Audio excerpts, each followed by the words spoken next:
Assalamualaikum warahmatullahi wabarakatuh. Kami dari kelompok 7 akan mempresentasikan aspek ekonomi dari produk informatika. Perkenalkan, nama saya Wulandari Ramadhani. Nama saya Panina Ali. Perkenalkan, nama saya Nabila Anggraini. Nama saya Nisa Zahra. Nama saya Herlina Maulida. Nama saya Suci Sahira. Oke. Udah.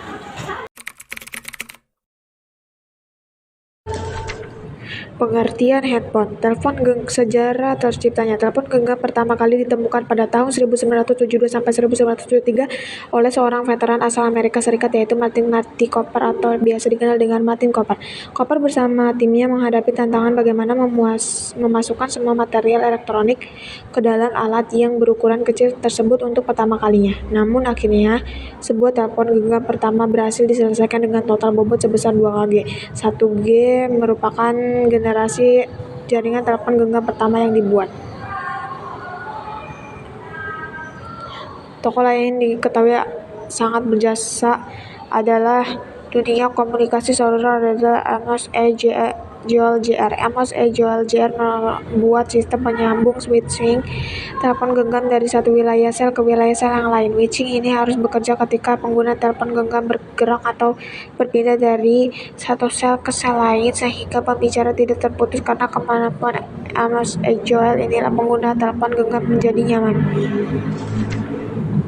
Perkembangan teknologi handphone. Generasi pertama ini telepon genggam saja sering disebut juga dengan generasi 1G.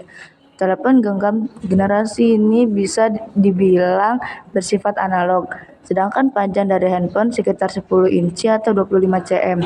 Baterai yang ada pada handphone generasi pertama hanya mampu bertahan selama 20 menit saja. Tahun 2006, layanan 3G komersial di Indonesia. Ponsel pintar mulai berdatangan seperti BlackBerry sampai iPhone dan gawai berbasis Android.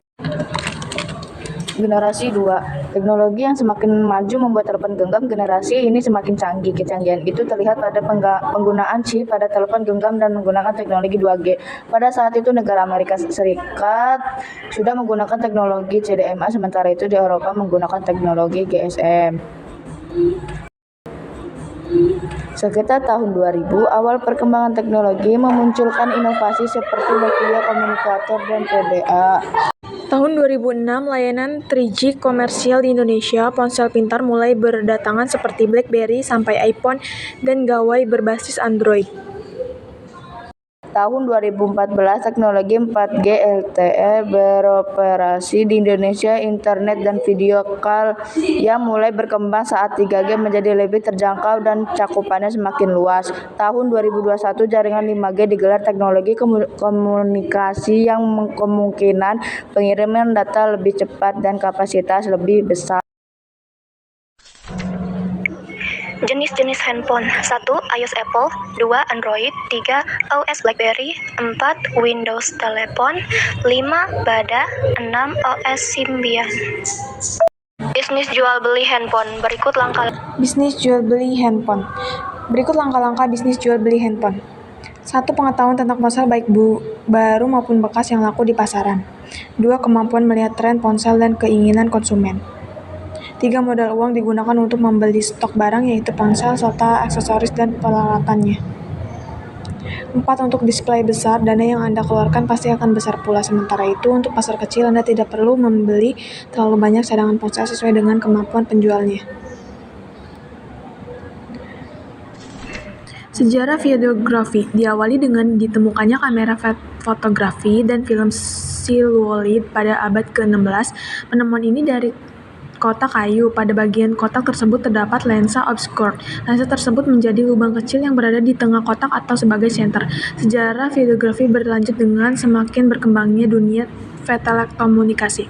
1844, telegram berhasil ditemukan oleh Samuel Morse.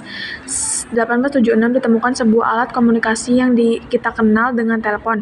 Orang yang berjasa menciptakannya adalah Alexander Graham Bell. Sejarah videografi.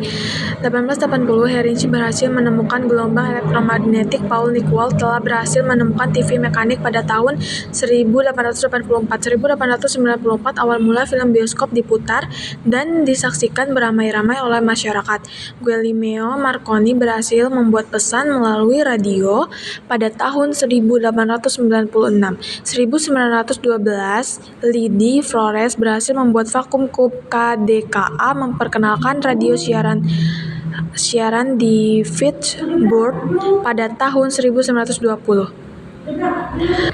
Vladimir Zworykin berhasil membuat sebuah TV tabung atau Lascom pada tahun 1923. Pilot T. Francois berjasa di dalam membuat televisi rumah pada tahun 1930.